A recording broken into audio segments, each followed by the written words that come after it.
Continuing the weekend on, it's Chair Shot Reality. The whole group is together. It's like the SmackDown Live announced team, only way better. The Bar, Renell, Juice, and yes, he's back again. Josh, look at me in studio again I'm all excited. weekend long. I'm Renell excited. was the only one that was excited, Justin, mind you, and I'm glad that you're back here in this segment for us. This is the guy that I was looking forward to speaking with. Spoiler alert, Renell, the magician, is going to make Eisenberg disappear sooner than later. I hope so. I hope so too. All right, guys, let's go into the topic here, talking about Finn Balor versus Bray Wyatt. That's the feud that we're going to get now with these guys. Is this the right feud for each of them? For right now, I think so. I think it'll be a good program for those guys to probably go into SummerSlam maybe as a final match. That long? Yeah, why not? They got a bunch of stuff going on. I don't see why it wouldn't be, and I think it's going to be crazy with Finn Balor being the Demon and Bray Wyatt with all his stuff. You think they're going to have a match at his Missouri house? Maybe.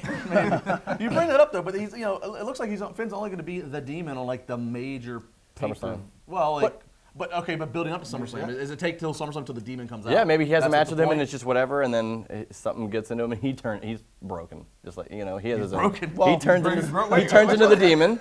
It's the same thing. Is he broken or part of the Bullet Club? What is he? How many genres? How many cross brands is he gonna hit? He's gonna be in every faction, every character.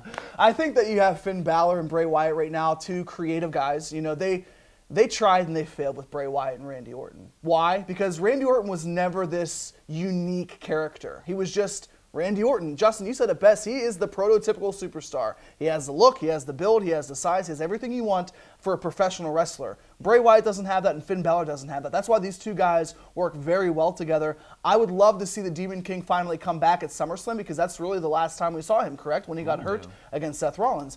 I don't think they're going to go that long because I do think both of those guys will have something else to do before SummerSlam.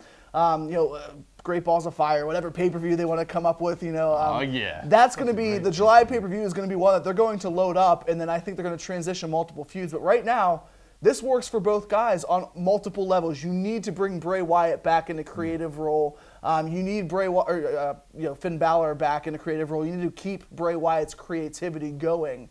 It's going to be interesting to see who wins this feud because both guys need that win. Yeah. And as we always say with Bray Wyatt, he needs those wins, This guys. guy, I love this guy. We're twins. We think alike. And We're I agree twins? with every single thing he said. That's why I need to make you disappear. I need to make him stay. Renell, I don't know if you know this. You're not the same. We're not. You're black. Well, then again, Devon Bubba Ray maybe here. I agree with what Josh said. like This is what made my ears perk up when I saw that we were going this direction with these two guys. Is because, as what he's alluding to, you know, Bray Wyatt. We feel like there's maybe constantly some missteps. You know, he'll win a match here, like the House of Horrors, of course, with help of Jinder and such. But he never just gets that definitive he's here to stay. And then with Finn, you know, he wins the Universal title. Next night he vacates it. He disappears for 6 months with an injury. He really has not yet got his footing back.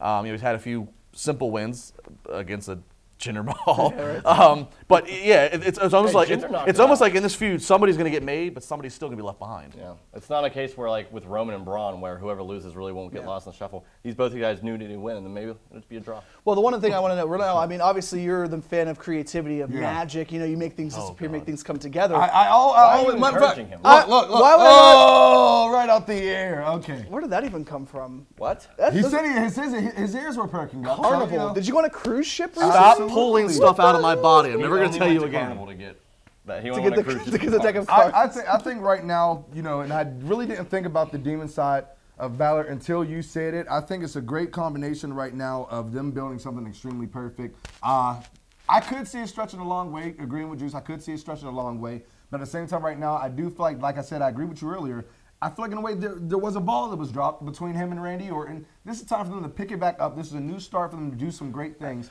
And I'm looking for something to go to long run from him. Can't we all agree that Finn Balor's return has been less than stellar? I mean, he was pushed so hard and so fast, and now he's randomly in a six-man tag team match when Enzo gets hurt. He's you know, thrown in multiple singles matches. They didn't have anything to do for him. I understand why he came back the night after WrestleMania because that's what they do with injured guys or returning or debuting superstars.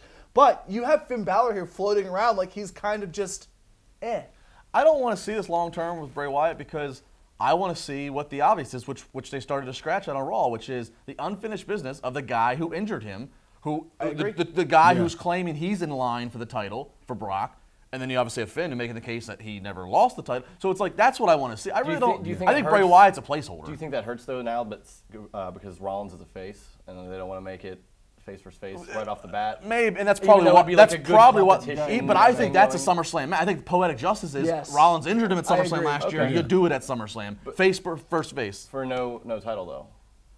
Maybe that's the #1 contender for who gets to Brock next. Well, maybe that would make the most sense. I actually don't think that really match needs a stipulation or a title. I don't think it needs a #1 contendership stipulation or competing to face Brock Lesnar or to be a Universal Champion or. It doesn't need label dab, but that's what it could turn into. Whoever wins, the next night's promo is Brock, I want you. Maybe Wyatt gets the win over Finn, wherever down the line, Great Balls of Fire, what have you, and Rollins gets back in the shuffle. He loses to Joe, and maybe both those guys are like, you know what, this is SummerSlam, and they like that. Made a story from that. And that's another piece, though. Not even trying to change topics 180, but you go with Samoa Joe, a guy that is probably the original heel in WWE aside from The Miz on Raw. Such a guy full of talent. You have Finn and Seth, and we've seen Seth and Brock a little bit at Battleground whenever Brock was champion. Do you really think that Seth Rollins or Finn Balor should face Brock Lesnar? I think Samoa Joe's more a believable candidate. I think a lot of people would like to see go against Brock Lesnar, but I have a problem. I mean, we've seen Rollins before, but I do have that believability right now. Because again, I'm such on the Braun train that who? It has to be. Do you have a country strong tattoo? No. With Carolina. He forgets his last name. Go on. Yeah, Carolina. No, I don't know. I do have a problem with Finn and Rollins against Brock. But we'll get to that when it comes to it. Chair Shot Reality, we got more to come. Coming up next, Dare We Do It? Yes, we will. Juice and Josh have control of a segment. I'm looking forward to it. I am not. Send the children out the room.